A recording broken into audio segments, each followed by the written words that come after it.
हम सभी के लिए।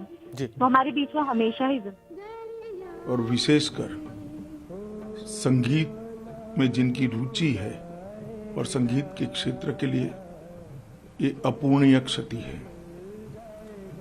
लता जी का जीवन बचपन से ही संगीत को समर्पित रहा।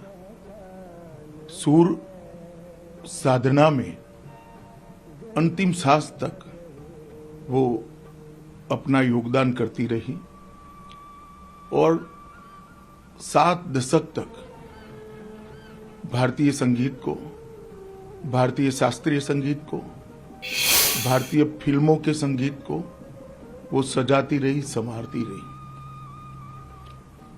गाना चाहे कोई भी हो, भक्ति गीत हो, चाहे शास्त्रीय संगीत हो या चाहे फिल्मी गाने हो, लता जी ने सभी प्रकार के गानों से उनके चाहने वालों के मन को मोहा है। लता जी की आवाज ईश्वर की देन थी। जैसे कोई बच्चे की मुस्कान का कोई धर्म, कोई मजहब नहीं होता है, उगते हुए सूर्य की रोशनी का कोई मजहब, कोई धर्म नहीं होता है, फूलों की खुशबू का कोई मजहब, कोई धर्म नहीं होता है, इसमें ईश्वर का आवास होता है। इसी प्रकार से लता जी की आवाज का भी कोई मजहब, कोई धर्म, कोई सीमाएं नहीं थी। वो पूरे विश्व को ईश्वर की देन थी। मेरे व्यक्तिगत जीवन में भी लता जी से मेरे घनिष्ठ रिश्ते रहे हैं। कई बार मेरे जीवन के नाजुक से नाजुक पलों में मुझे उन्होंने ढाढ़स बंधाने का भी काम किया है और हमेशा उन्होंने जब भी फोन किया तो फिल्म इंडस्ट्री के लिए किया या संगीत के लिए किया।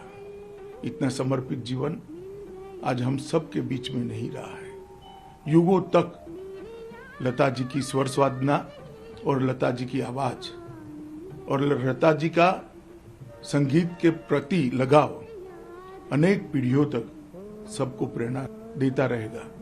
और आज जब लता जी नहीं रही है, तब मेरे जैसे करोड़ों उनके चाहने वाले एक रिक्तता का अनुभव कर रहे हैं। और ये जो शून्यावकाश हुआ है वो काफी लंबे समय तक भारतीय संगीत में उसकी क्षतिपूर्ति होना मैं असंभव देखता हूँ। लता मंगेशकर ने अनेक भारतीय भाषाओं के संगीत को भी अपने योगदान से मजबूत करा, लोकप्रिय किया और मूल शास्त्रीय संगीत से बने गानों से उन्होंने नई पीढ़ी को भी शास्त्रीय संगीत को जानने का और उसकी मधुरता को पहचानने का मौका दिया। आज लता जी हमारे बीच में नहीं है।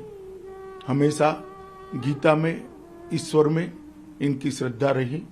मैं ईश्वर के श्री चरणों में यही प्रार्थना करता हूँ कि लता जी की आत्मा को चीर शांति दे और उनके चाहने वालों को ये सदमा सहन करने की शक्ति दे। अमित शाह श्रद्धांजलि दे रहे थे।